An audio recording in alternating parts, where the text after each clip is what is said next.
It's Monday night, and you know what that means. Jersey First TV proudly brings to you the latest edition of Real Talk, and I am New Jersey's premier and now 7-time award-winning journalist. That's right, folks, 7 times. I can't even fit in this house with all these awards, and certainly the top 100 Latino via the Latino Spirit Online magazine for 2020, 2021, and certainly in 2022.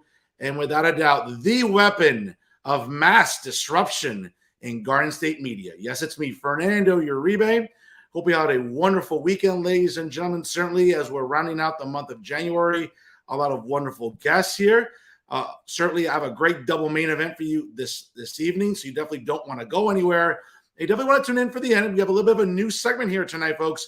We're going to talk about arguably the swing and a miss this week in New Jersey politics, and certainly, I have a lot to say about who's taking a swing and who is certainly missing, not just in New Jersey politics, but in New Jersey media as well. Always remember, folks, you can check out all the episodes of Real Talk with Fernando Uribe, and of course, all the great content we bring you every single week via Jersey First TV on all of our social media platforms. Make sure you like Jersey First TV on Facebook as well as Real Talk with Fernando Uribe. Don't forget to follow me on Instagram and Twitter. It's the same handle, at the Fernando Zone. Of course, check out Jersey First TV on YouTube and wherever you get your podcast, whether it's SoundCloud or Spotify, Jersey First TV is right there for you. So whether you're taking a walk to the gym to work off those sort of annoying holiday pounds, maybe doing some homework, I don't know, whatever it is you're doing, guess what? Take Jersey First TV with you, whether it's on social media or wherever you get your podcasts. Of course, there. And of course, ladies and gentlemen, I want to thank you all for tuning in from wherever and however you may be doing so here on the 23rd of January in 2023. Certainly, ladies and gentlemen, great traffic to close out the year 2022. And of course, it's starting off on such a feverish pitch here this year with great traffic, as we always know that we come here every single week via Real Talk with Fernando Uribe via Jersey First TV. And of course, folks, part of the reason the show does so well is not just as yours truly, because here at Jersey First TV, ladies and gentlemen, what we do every single week better than anybody in Garden State media is that we're engaging, we're educational, and we're entertaining. The other outlets can't say the same, and certainly we do it here better than anybody, folks. And of course, part of the reason that this show continues to experience so much success is obviously yours truly, but more importantly, folks, it is because of two very important variables. Of course, you, my loyal viewing audience, every Monday night live at 6 p.m. Eastern time. And certainly, of course, when you share it, sharing is caring, folks. And certainly, last but not least, it is the quality of exclusives that I bring you every single week here on the program. And of course, folks, we do have a double main event this week. You want to tune in for that. Show might go a little bit long, but trust me, folks, it's going to be definitely worth it for you with the caliber of guests we're bringing to you this week.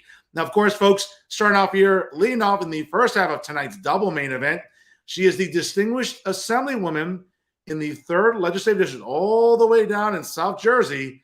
Folks, she's my good friend and yours, the esteemed Assemblywoman Bethanne McCarthy-Patrick. Join us on Real Talk. Assemblywoman, how are you? Good. How are you? Thank you. It's good to have you here. Had a chance to talk to you last year, obviously, as you experienced your freshman year. Yeah. They say in the state assembly. And folks, again, if you're not familiar with the 3rd Legislative District, it is pretty much encompassing 3 nearby southern Jersey counties, consisting of Cumberland County, Gloucester County, and Salem County. The municipalities include Alloway, Bridgeton, Carneys Point, Clayton, Deerfield, East Greenwich, Elk, Elmer, Ellensboro, Franklin in Gloucester County, Glassboro, Greenwich in Gloucester County, as well as Logan, Lower Alloways Creek, Mennington National Park, Newfield, Oldsman, Paulsboro, Pennsgrove, Pennsville, Powellsgrove, Pittsgrove, Quinton, Salem, South Harrison, Swedesboro, Upper Deerfield, Upper Pittsgrove, West Deptford, Woodbury Heights, Woodstown, and Woolwich. My goodness, I think I need a drink after all those towns, but that is LD3.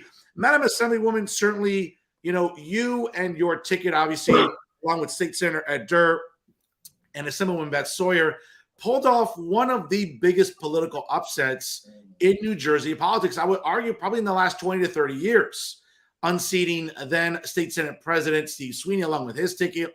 But again, you know what? Listen, that's in the rearview mirror. You know, it's sort of like the honeymoon phase is over. The freshman year is over for you. You got to run for re-election again. But before we get to re-election this November, tell us a little bit about that freshman year in the state assembly. Well, it was a whirlwind. A lot of learning. You had no one to, like in the presidency when they're leaving. There's people there to transfer you in, and in this case, we didn't have that. Senator and Assemblywoman. So we had to learn on our own and quickly, learning everyone's names, on both sides of the aisle, introducing yourself. Of course, we were the talk in international TV, if you will. So the senator definitely was. So we weren't necessarily, everyone knew us, basically. And once we got our feet wet and understanding, it was just getting in there and doing what we said we were going to do, which was the voice of the 3rd District, Salem County, Gloucester, Cumberland, parts of Gloucester. For too long, we were, there's people out there that really hate this word, but it's the true word. We were forgotten. Didn't matter. Yeah, I get the other side, oh, we weren't forgotten, but we were. And I just wanted to be that voice along with Assemblywoman Sawyer and Senator Durr to at least voice our objections, our opinions of things. Unfortunately, we're the minority, so not a lot could change, if you will. But we're definitely doing our best. I've got a few bills out that have to do with firefighters, because I myself am a retired firefighter, still an EMT. So there were things that I saw through I'm probably going to date myself, 30 plus years of being an EMT and a firefighter that should be changed. And I've gotten this position and I can do it, or at least voice it very loudly. Well, sorry, took so much there. No, it's okay. And Madam Assemblywoman, I have to ask though, because certainly you bring up a good point about your sort of position along with the ticket and really the Republicans in the legislature. We know that going into this legislative cycle, obviously all 80 state assembly seats are up for grabs, as all 40 state Senate seats are up for grabs. And it's interesting where there are no federal elections. I mean, there certainly are mayoral races statewide in different municipalities, things of that nature, city council races, in local municipalities. But really, at the top of the ballot coming up this November will be all the legislative races. And I think that, in a year where, again, Democrats have had a solid grasp of a majority here in the state legislature for over 20 years. Yep. Now the deficits are 46 to 34 Democrat in the state assembly and 24 to 16 in the state Senate. Now, sometimes I get in trouble for maybe sounding too harsh against the NJGOP, and I don't care because I'm not auditioning for a job. I'm not going to be an operative. I do pretty well in academia. I do very well in journalism. So believe me, I'm not trying to be anyone's operative or campaign manager, but it would seem that the state Republican Party really has to roll up their sleeves this year and get to work, because I get it in 2021, you along with Assemblywoman Sawyer and State Senator Durr, again, were the talk of the town. We're the talk of Trenton in terms of what that political upset meant. That's 2 years ago. Again, as I say, it's the rearview mirror. It's time to run for re-election. Correct. Same thing with your fellow colleagues in the Assembly and the State Senate, where, in 21, you made some strides, certainly. There were 9 new Republican Assemblywomen. Of course, you and Assemblywoman Sawyer were part of that. Certainly shaving off a lead in the State Senate. Last year would have been nice to gain at least 3 congressional seats. That wasn't the case. The NJGOP seems to be, I don't know, all giddy about, well, we got 1 seat. No, you should have gotten more. And, I'm not trying to sound harsh here, but it seems like the NJGOP, it's almost like, and you're a sports fan, so you'll appreciate this. I think that the NJGOP and specifically Chairman Hugan are on the hot seat, just like any coach, just like the manager of a ball club. He's on the hot seat this year. there's got to be some results coming up this November where Republicans need to shave into that lead that Democrats have had in the majority. And again, I don't want to be harsh, but those are the facts. Where am I wrong? I agree with everything. At least do a shaving this year.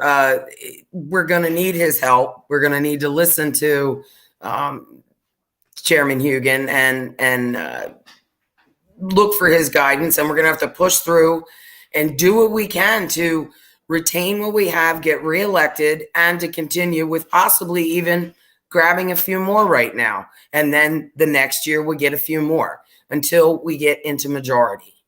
Because we have to, some of the things, their ideas just blow my mind. And we have to get in there and change that. And the only way to do that is help from the state GOP all the way down in getting us reelected, retaining everything, and moving forward with, like you said, shaving it, maybe a couple more. And we're going to climb a mountain. Really, but we need his help.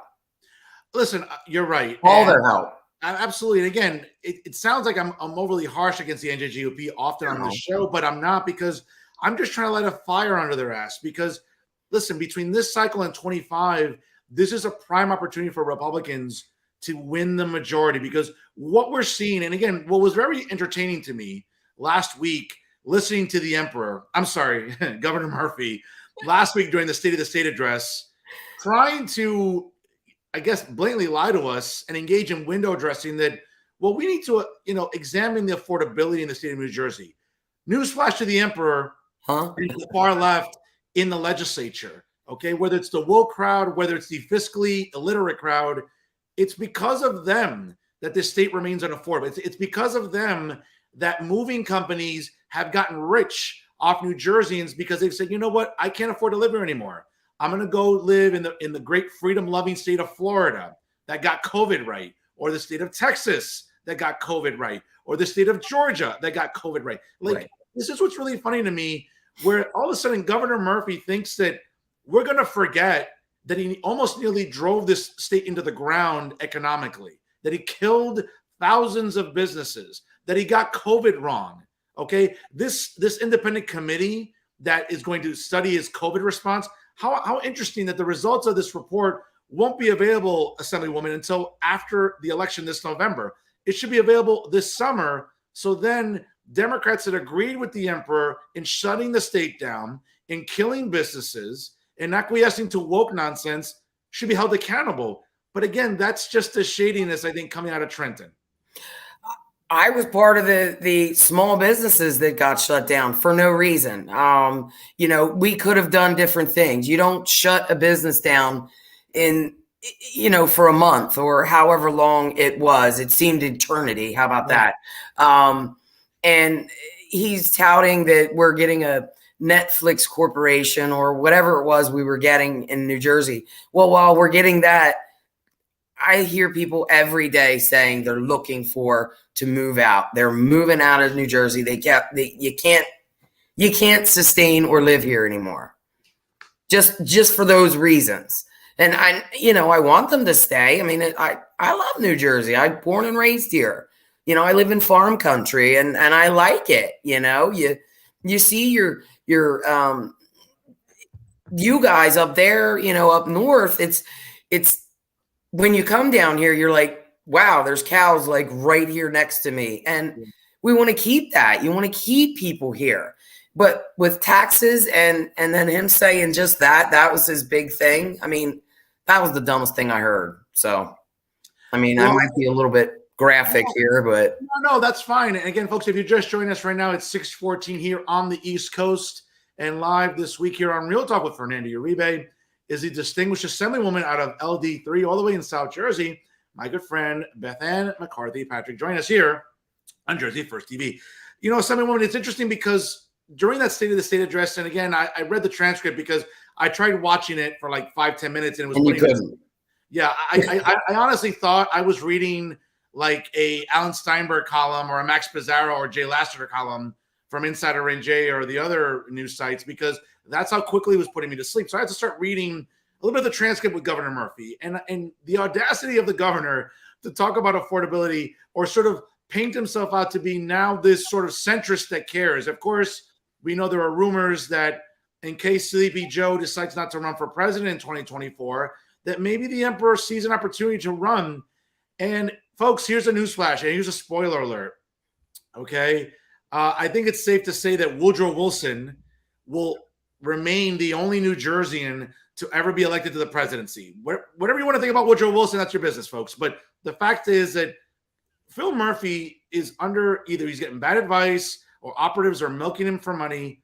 To think that this is a governor who, again, got COVID wrong, who is, again, has the highest property taxes in the country, who continues to spend recklessly, okay, who continues to coddle illegals, who continues to sort of acquiesce to woke nonsense where it seems like pronouns are more important than property taxes. Yes. Folks, this is the nonsense that Phil Murphy stands for. So to me, when I hear him talking about affordability or trying to come off as a centrist, folks, we have the receipts, okay?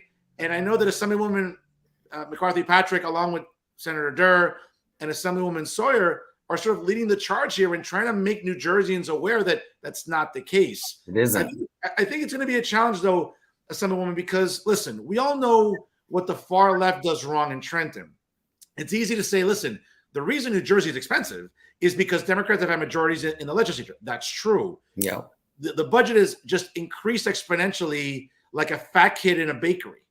But the truth is that Republicans, I think, have also done a bad job in messaging. Yes, they've done a good job in registering voters and mobilizing and all that. But Assemblywoman, at the end of the day, for some reason, Republicans just can't seem to get to the goal line. They either fumble the ball or get stopped short. And I think that's what's happening in a lot of districts statewide. Is that fair to say?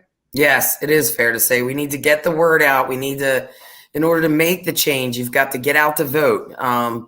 There's been I don't know, I can't think of the word, but Republicans generally sometimes don't go out and vote. What's the point? They're gonna the other side's gonna win anyway, and that's not true. That's not true. We need you to get out and vote. I mean, again, in order for change. Yeah, not to cut you off, I'll let you finish. But look at your race again. That was an example of Steve Cushion. Shout out to Stone Cold Steve because I love Steve. That was an example of getting the vote out, making sure the Republicans didn't stay home. Because also in 21, what happened, and again, I had other operatives on last year, but here's a statistic that should piss off every Republican, okay? Only 39% of registered Republicans came out to vote in 2021.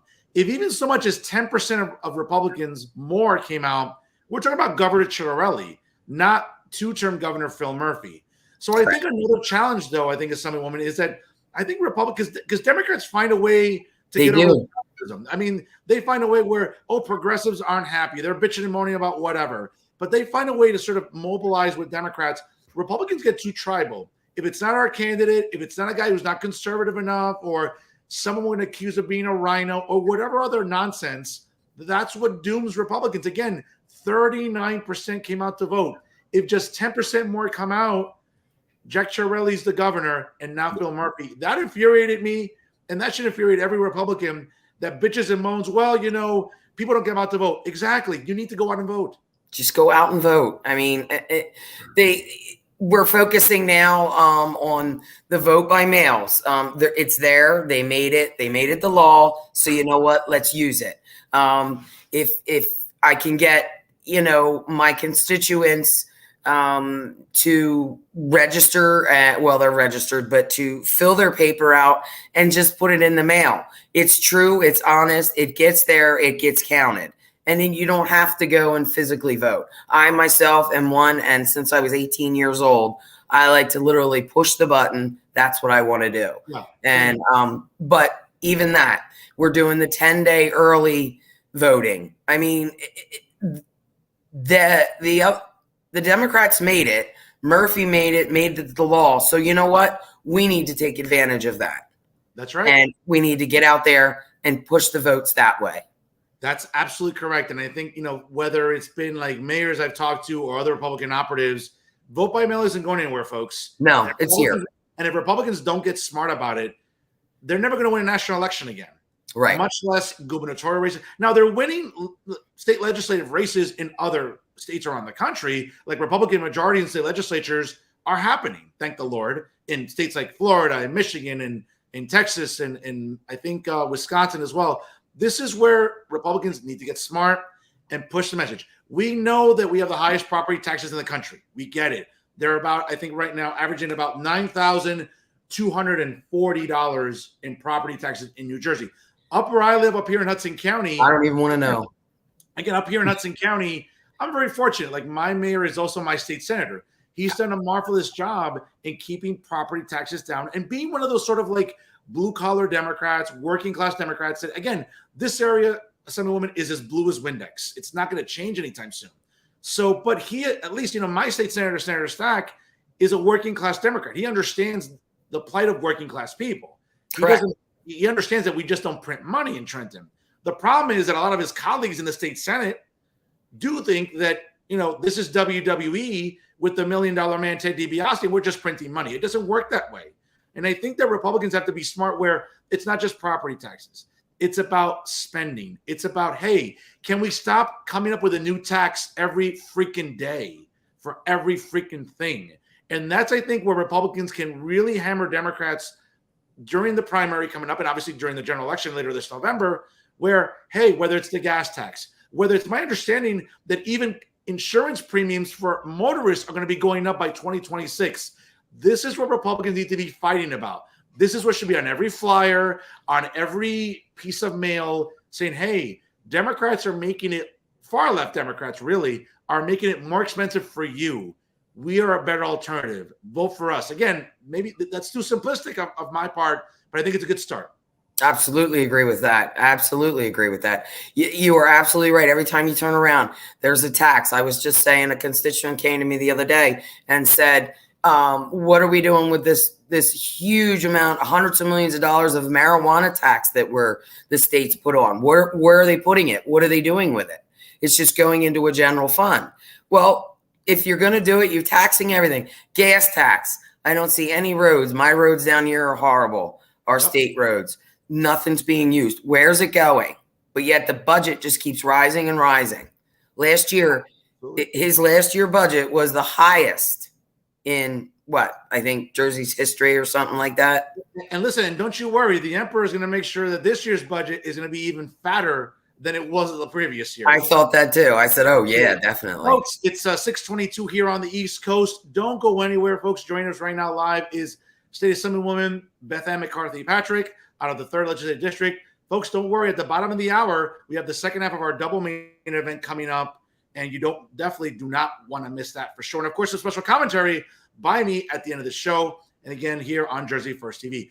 Madam Assemblywoman, we'll be wrapping up just a little bit, but again, as we move forward in this election cycle, it seems that whether it's the budget, and you bring up a good point about revenue, it seems just like marijuana, right? Cannabis. And there's still a lot of inequity there about the Cannabis Regulatory Commission, whether or not certain businesses are receiving licenses for dispensaries. I think another revenue stream, I think that doesn't get discussed a lot, and one that's sort of, I think, been in the headlines lately has been gambling. I know under Governor Christie, we legalized sports gambling. Listen, I'm a guy that loves to gamble online. Obviously, I bet on the NFL, the NBA, MLB. Listen, if there's cockfighting online, I'll bet on it. That's me. Okay. But we know that just like cannabis, that revenue stream via online sports gambling has also been in the millions, tens of millions of dollars. My skepticism is Trenton still will find a way to squander that sort of revenue stream where you would think that this is where, hey, it should go to schools, it should go to roads, it should go to, helping infrastructure, maybe helping seniors. Seniors. Yeah, they're living on a fixed income.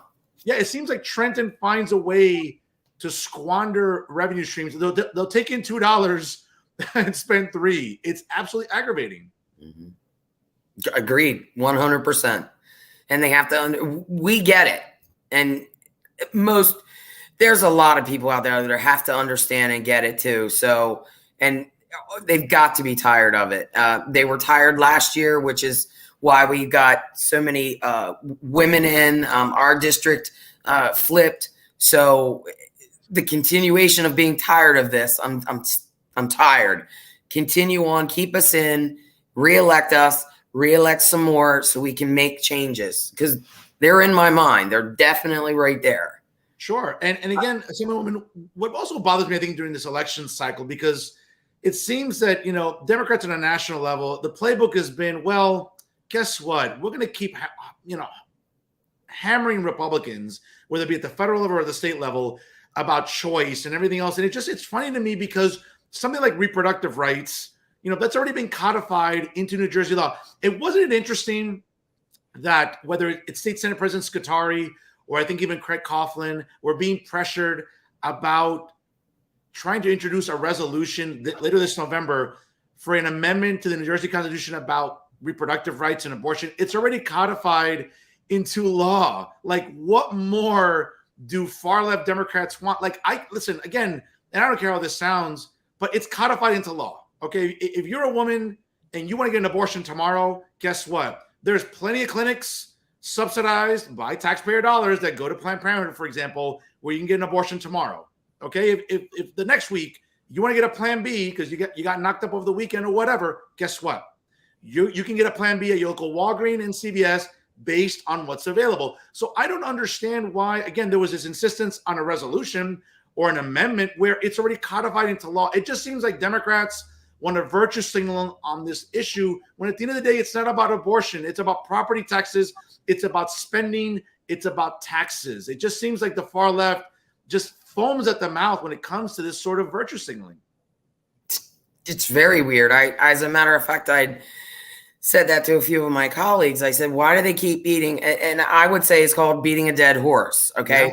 Yeah. This state is already allowed to, do whatever they want. I'm going to steer clear, of some of it, but, I am pro-life, always have been, always will be. It just seems like they keep wanting to, rub it in more, like, oh, let's come up with something else, but it's already there. You're being very redundant. Why are we being redundant on it? You said.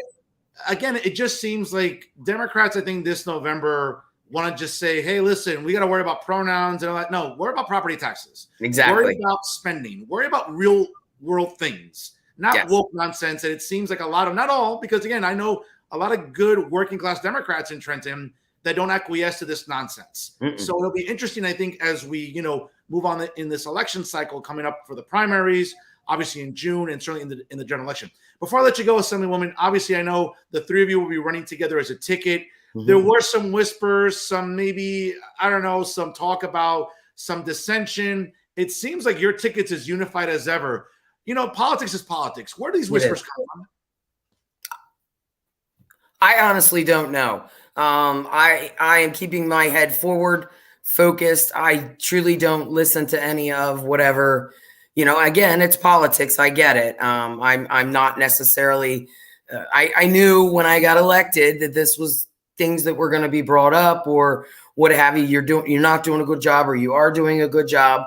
I just want to focus on the constituents and, actually, I like to call them my voters. They voted me in, and move forward. So we're a ticket. LD3. We were before. We're reelected again. I'm happy to hear that. I'll certainly be rooting for you guys down there in LD3. Certainly, again, try to keep Republican majorities and keep good fiscal conservatives working there in Trenton. It just seems like economics. It seems like people in Trenton either failed high school biology or economics. It drives me crazy. And I'm not trying to sound like a snobby academic with a PhD, but my God, folks, take an economics course, take a biology course. It's crazy. Yes. But again, Assemblywoman, I want to thank you for your time. I'm going to definitely look forward to having you back on later on this spring towards primary season more so. But I want to get you on as we start off in 2023. You were one of my best guests in 2022. You're always delightful to talk to. Again, I want to thank you for your time. You're always just a peach to come on the show and talk politics with me.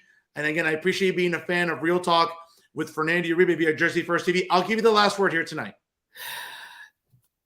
Get out there and vote. Really, that's what we need. We need you to vote. We have to make change, continue to make change, and focus on, you know, we're getting bled dry, basically. I don't have it. I don't. And I know my other my other colleagues, we're getting bled dry. All of us are. So we have to stop. We have to stop the fiscal nonsense that's being thrown out there, basically. I'm with you. Folks, she is the distinguished Assemblywoman in the 3rd Legislative District, Bethanne McCarthy-Patrick. Big fan of the show. Assemblywoman, thank you so much. God bless you. Keep up the good fight, and we'll talk to you again soon here. Thank you. Jersey First TV. Thank you, Fernando. Have a good night. Take care. You're welcome. Take care. Good night. Folks, great, again, interview there, and certainly an Assemblywoman to keep an eye out for down in LD3, along with her running mate, Beth Sawyer, and of course, State Senator Ed Durr, as they represent the 3rd Legislative District down in South Jersey. Certainly, they pulled off the great upset in 2021. Hey, you can't rest on your laurels too much in New Jersey politics. You got to run for re-election, and that's what they're doing in 2023. Folks, it is 6:30 here on the East Coast. I promised you a double main event here tonight, and of course, the exclusives that you won't see anywhere else in Garden State media, because, folks, nobody does it better than Jersey First TV. And of course, here's the second half of my double main event. She is the distinguished president and CEO of the New Jersey Business and Industry Association. And from what I hear, a big fan of Real Talk with Jersey First TV. She is the great Michele Siekerka here. Join us on Real Talk. Michele, how are you? Hey, great to join you this evening, Fernando. Thank you very much. Oh, it's great to have you on here. And again, Michele, just before we continue, did I do a good job with your last name, or did you did great. You should hear how people butcher it. You did fantastic. Thank you. Hey, listen, my last name is Uribe. You'd be surprised just looking at it. People botch that like you wouldn't believe. But Michele, Happy New Year. It's good to have you on the show here. Certainly, when we talk about the NJBIA, and folks, again, check out NJBIA by going to njbia.org. They're an incredible resource for business owners in the state of New Jersey. Quite frankly, Michele, when I look at the website and I look at just a plethora of resources available to just someone tuning in tonight that maybe has not heard of the NJBIA, what is the most succinct and concise way to describe the effectiveness and the outreach that the NJBIA has in New Jersey? Oh, absolutely. We work tirelessly each and every day, lobbying, advocating for an affordable and regionally competitive business climate here in the state of New Jersey, so that we can grow and sustain jobs. And then we work on the workforce to fill those jobs, right? And because it's such an expensive state, we also have a suite of products and services to help the business owner drive their cost of business down. Now, Michele, again, it's a nonpartisan, obviously, organization. Certainly, I think if you heard a little bit of my first half of tonight's interview, certainly with the Assemblywoman, I think you kind of know where I lean politically. No. And I don't want to get too political with you, but it just seems, I'm a staunch fiscal conservative, and, I'm not an economist, even though I play one on TV here week to week sometimes on this show, but it seems like New Jersey is just, I would argue, listen, part of my livelihood is giving grades out. I would argue that the business climate here in New Jersey, or at least Trenton, when it comes to helping businesses grow, I have to give it a grade of an F. Maybe I'm being too harsh of a grader. No. In this regard, Fernando, I'll say you're being fair, because it's not just you grading it. Unfortunately, we come up dead last on too many lists. Yeah. Depending on what we're measuring here in the state of New Jersey. If you want to talk about the most unaffordable state, we come up to the top, unfortunately, right? But when you talk about highest property taxes, income tax, corporate business tax, unaffordability, lack of affordability, however you want to look at it.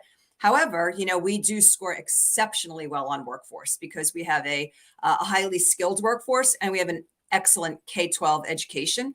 However, that K-12 education comes at a price, because it's the number one most expensive K-12 education in the country. So, you do get what you pay for. But I ask myself each and every day, why is it that we can vie with Massachusetts for that number one, number two spot on any given day, and yet they can deliver that K-12 product at about 20% less in fiscal dollars than we do here in New Jersey? We got to peel back that onion on education. Again, I don't want to get too political here, but it just seems that like Trenton acquiesces. Again, I can't speak for Massachusetts, but it seems like Trenton acquiesces a lot to the NJEA, Michele. And again, we know the teachers union here in New Jersey is arguably one of the most powerful unions in the state, if not the country. Again, being a subdivision of the NEA, it just seems that, you're correct. Obviously, we have the best schools as they're ranked but it's just overly expensive. And we see so much being spent in school districts all around the state. And I get it. We have great schools. And as you said it perfectly, you get what you pay for. Obviously, our property taxes pay for our school districts. And again, I don't want to seem like I'm holding, business 101 here in class, but, I would argue that, you hit on a great point there about how it could be more affordable, how we could certainly reduce costs. But it seems like oftentimes when you talk to Trenton or people in the legislature, it's sort of like, humana, and you don't really get a clear answer. That's where I would say the NJBIA comes into play, and they're offering solutions, and they're offering, I would argue, I think, policy prescriptions that make sense. How much resistance have you been met with, again, when talking to legislators over the years? Because you've been the president and CEO for quite some time. Yeah, I've been there now for 8 years. And look, our voice is extremely well respected in Trenton. Certainly people respect our voice because we always bring hardcore data and research to the table. We never shoot from the hip. We don't pontificate. We don't make stuff up. All right. We can always back everything that we say. And, we're serious about our reputation. When I use these lips to say something, right, I make sure that I can back up what I'm saying. I'm very careful about that. So we're well respected. That said, it doesn't mean that we all always have the same end in mind or the same way to get to that end. Like we may have a lot in common, but the policy pathway to getting there isn't always the same. Right. And so that's where we differ. And that's where we try to build consensus. That's where we try to get, if we can't get a win, we try to mitigate bad policy. So unfortunately, there is bad policy. The governor ran in 2017 on an agenda that many could say could be challenging for the business community: increased minimum wage, paid sick leave. There was a list. He was elected on that platform. Okay. So immediately we knew our job was going to be to mitigate policy. And we've done that, and we've done it successfully, right? We didn't have the immediate, jump to $15 an hour from $8 an hour. That would have been a shock to the system. We brought common sense, and we said, look, over time, $1 a year so business can plan, right? And that's what we got.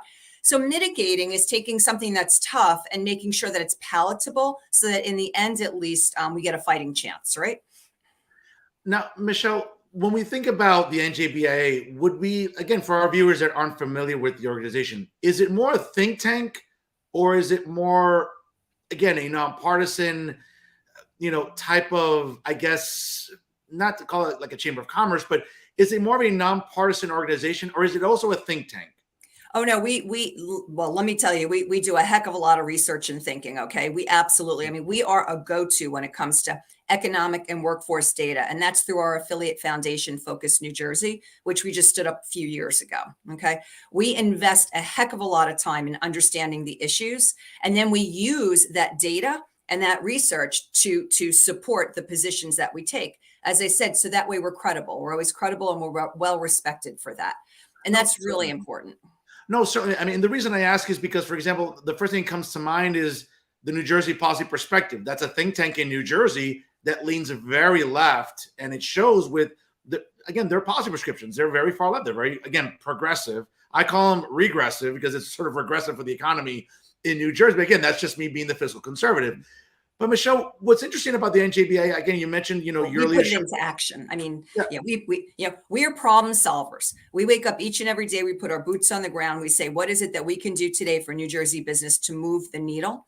That will in turn move the economy for New Jersey in a positive direction, which helps all our residents across the state of New Jersey. And so while we are, doing that think tank work, we're putting it into action because we have a proactive agenda each and every day that is long-term, comprehensive, very problem solving of real challenges we have here in the state of New Jersey.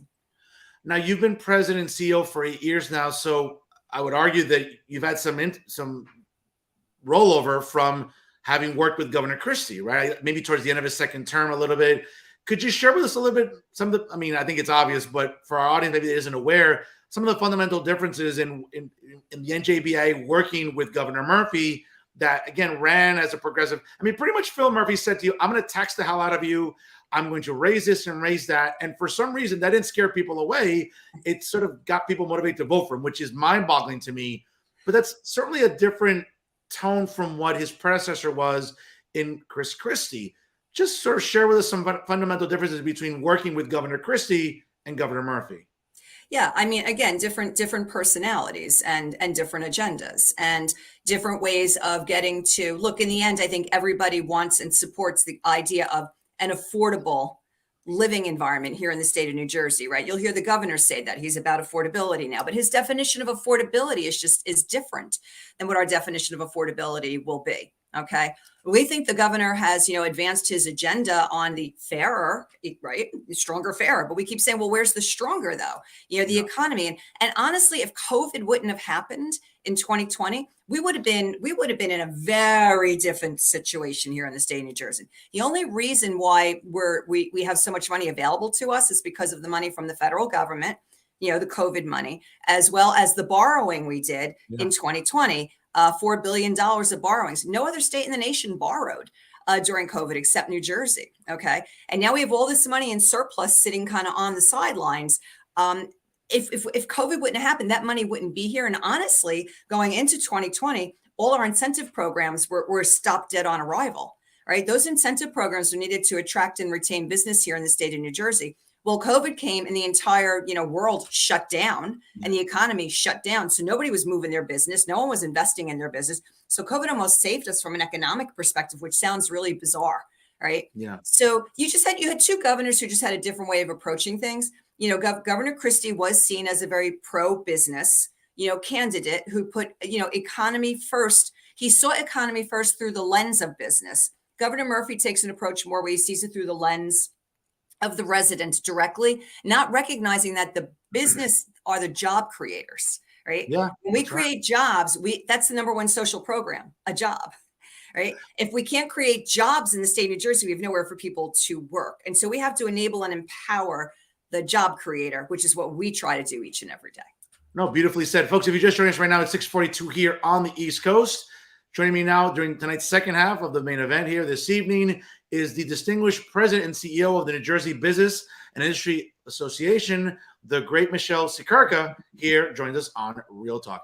It's interesting, Michele, you talk about, it's mind-boggling to me where Governor Murphy, last week during the State of the State address, it was insulting to me to hear him talking about, a stronger New Jersey, a fairer New Jersey, talking about the word surplus.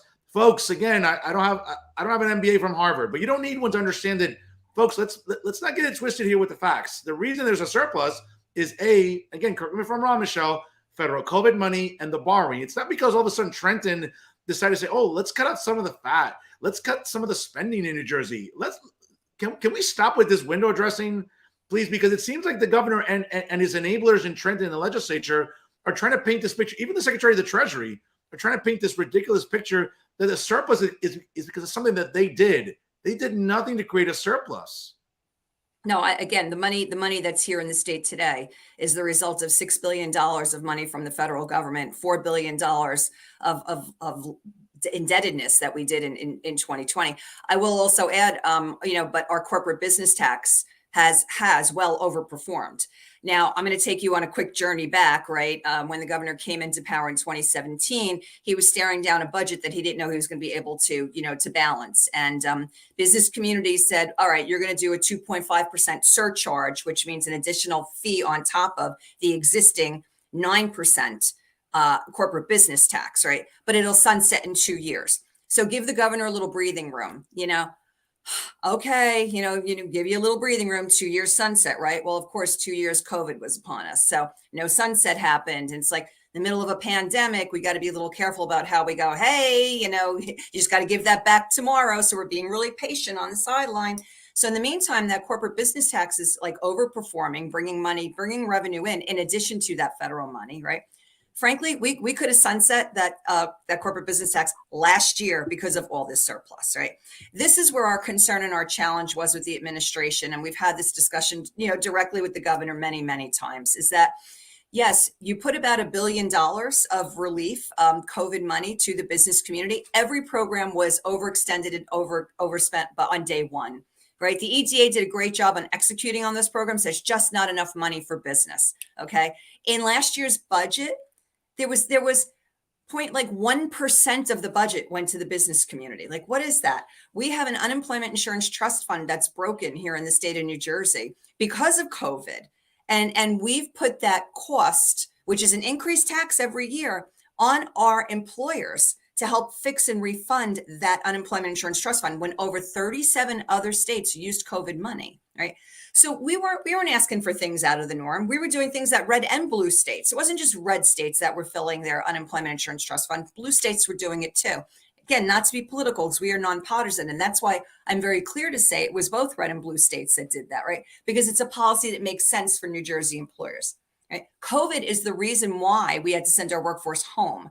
The governor, we were the first to close and the longest to be closed. Right? Yeah. We had significant pain here in the state of New Jersey, and we were the slowest to come back with our workforce. Yeah, Right? So absolutely, Michelle. And unemployment again, was a challenge. yeah, and to sort of add the caveat to this, I mean, obviously the governor, again, my opinion, the governor killed businesses with his approach to COVID. Obviously, instead of taking this sort of regional approach to COVID, he took this sort of one size fits all approach. And again, it killed businesses. And again, I don't want to get overly political here on the show with you, but I'm very biased where I look at states like Florida, the great freedom loving state of Florida, and the great freedom loving state of Texas. They got COVID right. They just did. The numbers show it. That business climate in those states show it. And I'll tell you right now, the happiest people, Michelle, and maybe again, the data you're looking at, had to be moving companies, because so many people were leaving New Jersey even before COVID, especially after COVID. And we're seeing moving companies get rich right now, Michelle, with what's going on. New Jerseyans, I think, yeah, I get it. New Jerseyans people are coming into New Jersey, but there's a large sort of outpouring. Oh, we're net negative on that. So we have studied out migration from the first day that I came to NJBIA. When I was here, I'd go out to events and business owners would come up to me after every event and tell me what their exit strategy from New Jersey was. So I would go to our policymakers and I would explain this and say, hey, I'm concerned. Everybody's telling me what their exit strategy is, right? And I was being told that was anecdotal. So we went and we got the research, we got the data. And every year for the last now 7-8 years, okay, we have looked at that data, which is census data and IRS tax data. You marry that data together, we are the #1 out migration state in the nation for 18 to 34-year-olds. That's our future workforce after we just spent all that money on K-12 education. That's #1. Yeah. Over 15 years, we have lost $33 billion of adjusted gross income out of the state of New Jersey. That's the flight of affluence. And what that means is that people are not spending their money in our economy. They're spending it in others' economies. And Fernando, it's not about just people going to Florida. Sure. People go to Florida for warm weather. I want a warm weather house because I don't like the cold, okay? But when people are moving to Delaware or Pennsylvania, it is still snowing and they're staying within the radius of their kids and their friends, but they're avoiding taxes. Yeah. And that's real out migration that we continue to suffer here in New Jersey. And we really have to find a way to stop that. And Absolutely. That's about addressing affordability. Absolutely. And I'm glad you brought up, obviously states like Delaware or Pennsylvania, even the Carolinas, where it's still within a reasonable, Virginia too, within a reasonable driving distance. And again, residents are not suffocated with the taxation that we have here in New Jersey. It just seems like the legislature, though, Michelle, has never met a tax that they've never fallen in love with. And I think we've seen that for many, many years now, whether it was the gas tax, whether, again, it's just increased and affordability being just something that is overwhelmingly killing New Jerseyans and this economy. Case in point, I believe premiums for motorists are going to be going up by 2026 because of the legislature. Again, whether it's taking tax dollars and subsidizing more government in Trenton, it just seems like that's bad policymaking. And for whatever reason, though, Michelle, politicians that run on this seem to keep getting reelected. It's mind-boggling to me. Well, we really have to go back. Look, the answer here has to be reform, not lifelines. Okay. The anchor program, the governor's property tax relief program, it's a homestead rebate with a different name. The only good thing about it is it did extend to renters, which is significantly important because those young folks with their first jobs can't afford to live here. They can't afford the rent. Okay. So I'm thrilled that my son's going to get a rebate as a renter in New Jersey because he needs that money in his pocket so he can pay his rent. Okay. But you know what? The anchor program did not give property tax relief to business owners. And guess what? New Jersey business pays almost 50% of the property taxes across the state of New Jersey. Those are S Corps and LLCs. Okay. That's the business community who should be getting like some property tax relief. So where was our relief in the anchor program? We asked the administration that. We said affordability for residents, great, have at it. But again, that is just, you're throwing out a lifeline versus going to the reform, underline sustainability, slow and steady, long-term comprehensive planning for the future of this state. Look, we have mired down our future generations in debt. If we don't start taking a reform agenda now, the next generation really just, there'll be less of them here than there are today. Oh, absolutely. And folks, again, if you're just joining us right now at 6:48 here on the East Coast, joining me tonight here live during tonight's double main event is the distinguished president of the New Jersey Business and Industry Association. She is the great Michele Siekerka. Join us here on Real Talk. Michele, again, you've had a busy day. Won't take up too much more of your time. Just a couple more things I want to get to here with you tonight. Looking at the NJBIA website, and folks, if you haven't checked it out, njbia.org, a plethora of resources available to business owners as well as advocacy and also what's in the news. Something that caught my eye from Friday, Michele, was what's up with NJ's Energy Master Plan. A really, really good column. And folks, if you haven't checked it out, please do so. So just to sort of give our audience a little bit of a synopsis here, the State Board of Public Utilities was scheduled to start a series of public hearings next week. Now, again, I have my issue with the Board of Public Utilities and who's on it because sometimes it seems like one of those do-nothing government jobs. But they are going to be holding hearings next week to update the state's Energy Master Plan until Governor Murphy announced Friday the start of planning for a new EMP for 2024. Why is this so significant, Michele? Well, it's very significant because how we deal with energy for the future in the state of New Jersey is something we have to pay attention to because we're trying way too hard to get to targets that are too soon, which is going to be ill-affordable, going to, again, drag down on affordability here. And we're not going to have the technology in the state that we need in order to have the types of solutions that our policymakers want right now.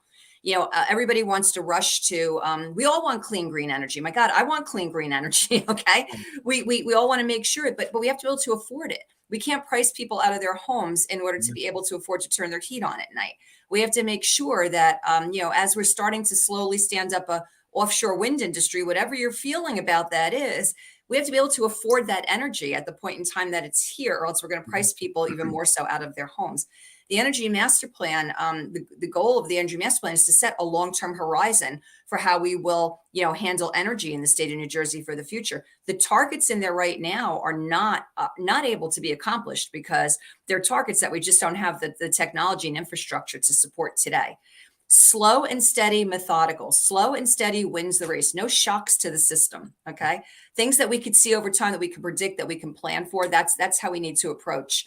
And we need bridges. We need good bridges to that clean, green energy that we all want to make sure that it's affordable for all of us in the future.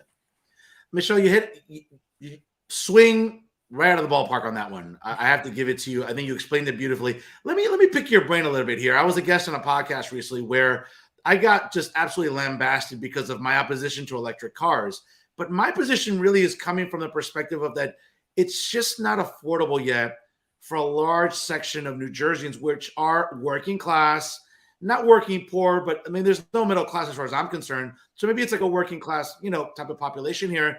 Folks here, and again, correct me where I'm wrong, Michele, because I like to think I do my homework on this, but it seems that, while electric cars seem to be a sexy new thing for progressives like Governor Murphy and the left here in New Jersey and even across the country, the problem is that these are expensive cars. I mean, the MSRP on an average electric vehicle is well over $30,000. Okay, so for a working class family of 2 or 3 or 4, okay, this insistence on we're gonna make New Jersey, just like California, where everyone's gonna have an electric car. Here's the newsflash for everybody: the MSRP on those vehicles are over $30,000.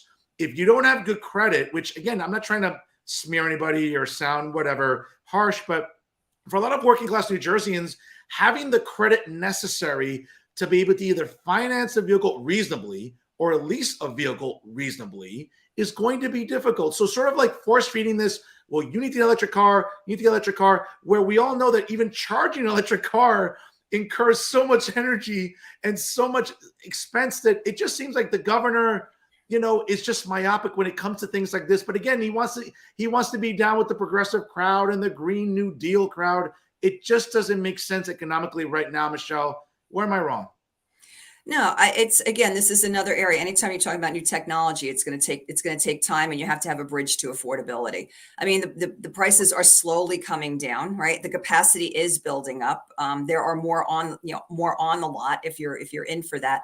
The thing we have to watch with electric vehicles too is, the impact on the grid. We've got very vulnerable areas of our grid all across the state, and there's going to have to be rules when people are plugging in, and how they're plugging in, and when they're plugging in, and what the so what the cost of that's going to be in the bigger holistic picture for the state of New Jersey on the impact on the grid. So, but at the same time, those cars, you can juice them up and then you can push them, that energy back onto the grid if you need it. So there's a lot of really cool, interesting things about it. Yes. However, we do have some time for it to come down. People still have concern about how far they can drive on an electric vehicle, right? And so building the infrastructure is a good thing, but private investment will do that. Right. Private investment is going to come in and say, we want to be able to do this. We need a little balance. You need some private investment, you need some public investment. But again, you need a mixed bag. It's diverse assets of all type are needed. And affordability has to be at the forefront of everybody's thinking with any of these types of new technology. Michele, does it make you cringe when Governor Murphy says he wants to make New Jersey, California of the East? When, again, you mentioned power grids. I mean, folks, just Google it. I mean, last summer, there were times of the day where you couldn't even power your cars. It just seems like that much strain on a grid, Michele, seems overwhelming. And I get it. There needs to be a bridge to it. I'm not opposed. I'm just concerned that, again, in a state as densely populated as New Jersey, again, this could just be catastrophic. And that's what I'm concerned about. It just seems like this race to be green, again, could be a little catastrophic. It could be a little expensive, if not overly expensive, Michele. Yeah, well, just in terms of following California, it's not just in this space. I mean, our labor mandates, a lot of our policy. I think we learned in some elections that there's an entire country between the East Coast and the West Coast. Yeah. And we forget about those types of states in between who do things a little different than we do on the East and the West. Look, we're really, hey, I'm a Jersey girl through and through, right? I'm super proud of what we have in this state. We have extraordinary assets in this state, our infrastructure, our workforce, our location, right? We have so much to stand to win in this state. We have to start competing on the innovation side. And that doesn't necessarily just mean things like, electric vehicles. Innovation is all about the next level of technology across the board, right? Workforce. We got to upskill people on technology so that they can all meet the needs of the jobs of tomorrow. We hear this every day. So we're on the cusp of some really great opportunities that we can really seize here in the state of New Jersey. But I'm going to say it again, slow and steady, long-term comprehensive planning, no shocks to the system. Every time you do a shock to a system, look, business, in order for an employer, to make an investment in their company, they need to understand how that investment is going to give them return for years to come. Okay. So they have to be able to predict and to plan and to see a few years out. We need policy that looks a few years out so that businesses can plan and make the investments that we need them to invest so they could be part of all these solutions as well. Michele, before I let you go, again, you've been an absolute delight on this program. You've been, again, the plethora of information you have blessed us with this evening. I mean, I'm just smarter after the last 20 minutes here. So I'm grateful. But a question I have to ask is, with these incredible policy prescriptions that I've been hearing from you, again, during your tenure as president and CEO of the New Jersey Business and Industry Association, it kind of begs the question, again, your policy prescriptions are on point. They're on the money.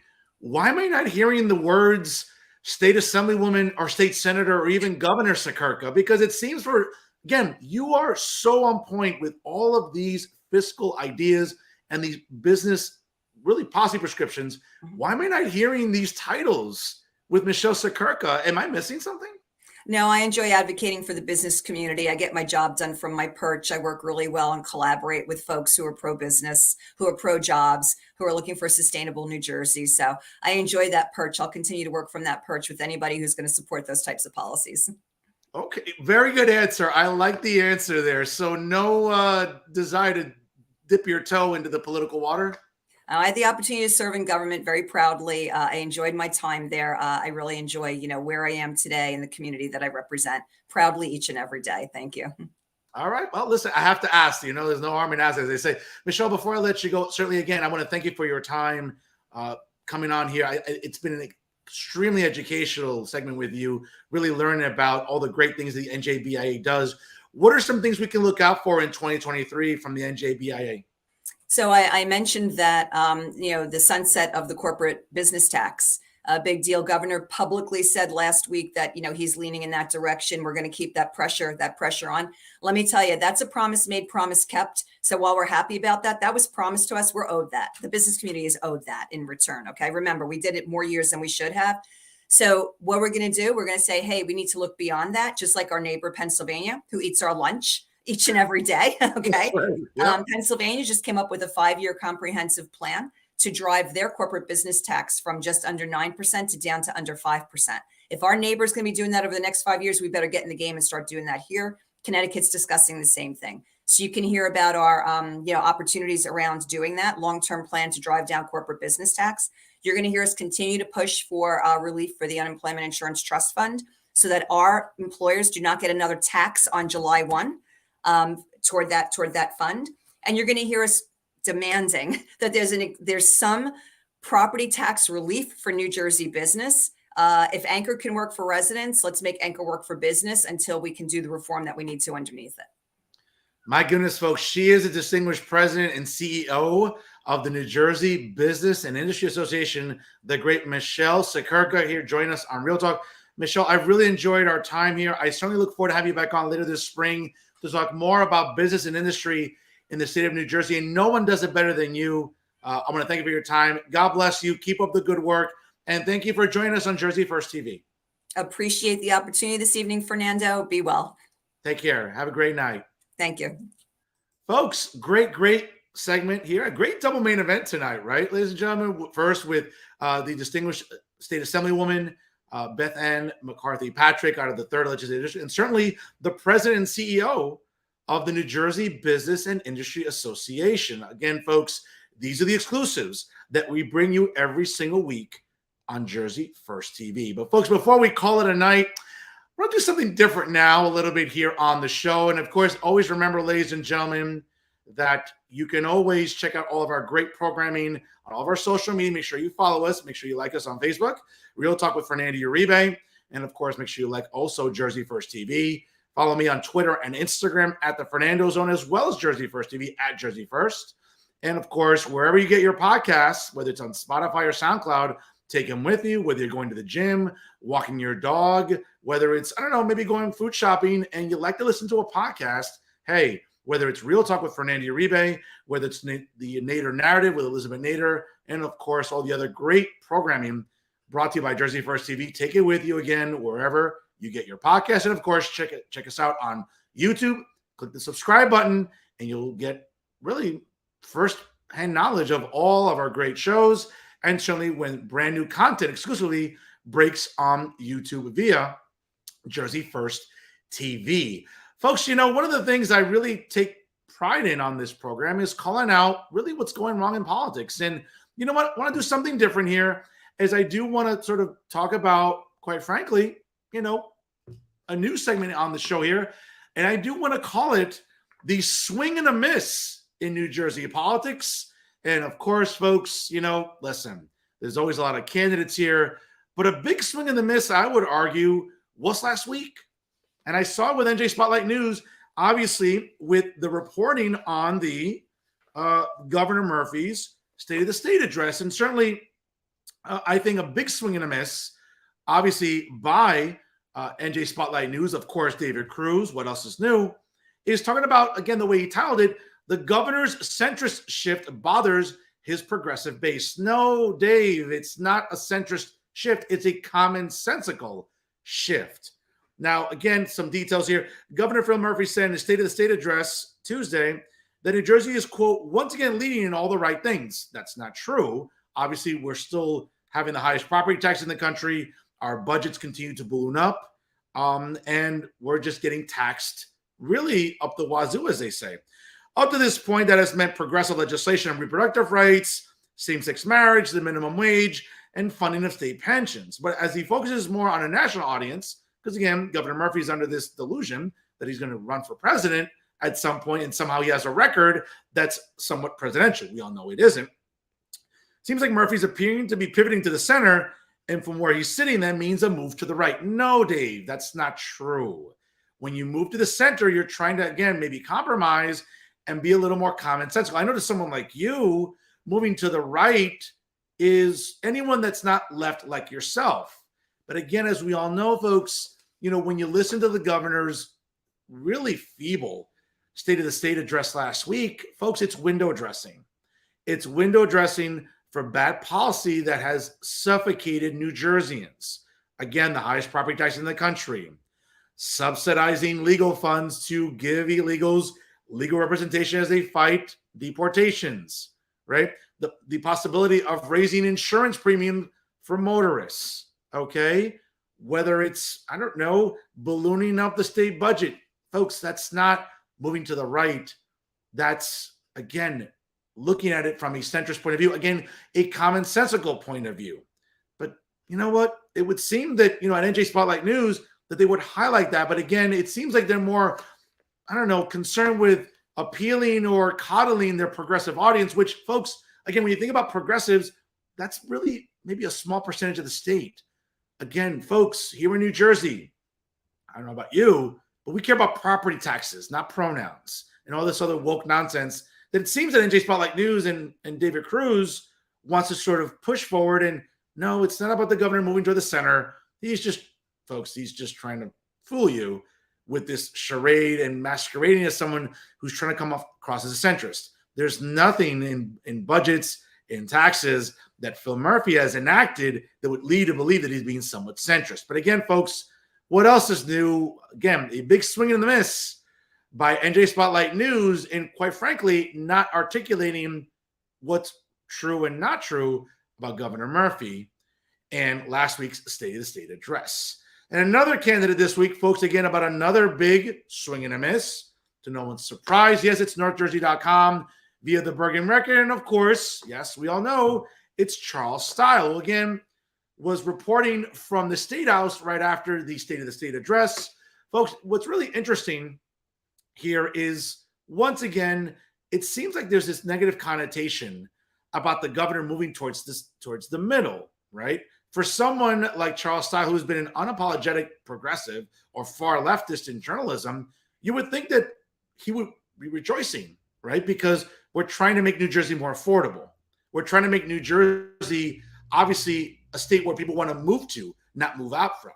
But again, you would think that the Bergen Record, whose circulations are sinking, right, quicker than, I don't know, the New York Mets in every October, I don't know. It would just seem that Charles Stile would want to report on that. But again, it seems like he's more interested in furthering an agenda and not talking about the facts, that New Jersey still remains overly expensive, that we have the highest property taxes in the country.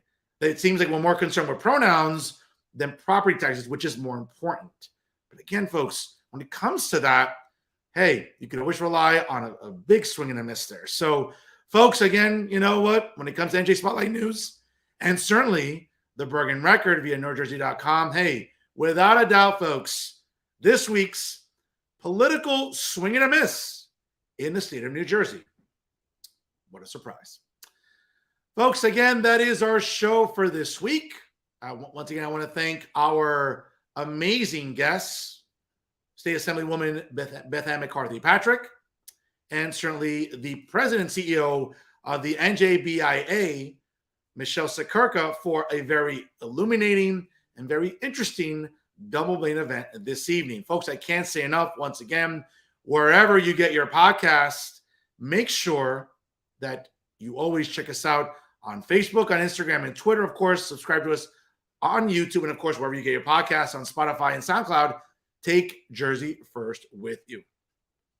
Always remember, ladies and gentlemen, if it's unbiased, unfiltered, and unafraid, it's always real talk right here with Jersey First TV, because what we take pride in is being engaging, educational, and entertaining. No one does it better in Garden State media than Jersey First TV. I am New Jersey's premier award-winning journalist, top 100 Latino via the Latino Spirit online magazine for 2020, 2021, and 2022, and certainly the weapon of mass disruption in Garden State media. Yes, it's me, folks, Fernando Uribe, saying so long. Enjoy the rest of your week. Please party responsibly And I'll see you next Monday Night Live at 6 p.m. Eastern Time as New Jersey State Senate candidate William Mickelson joins us for what I'm sure will be a very interesting interview as election season in New Jersey heats up here in 2023. In the meantime, folks, take care of yourselves. I'll see you next week here. And as always, thank you so much for watching.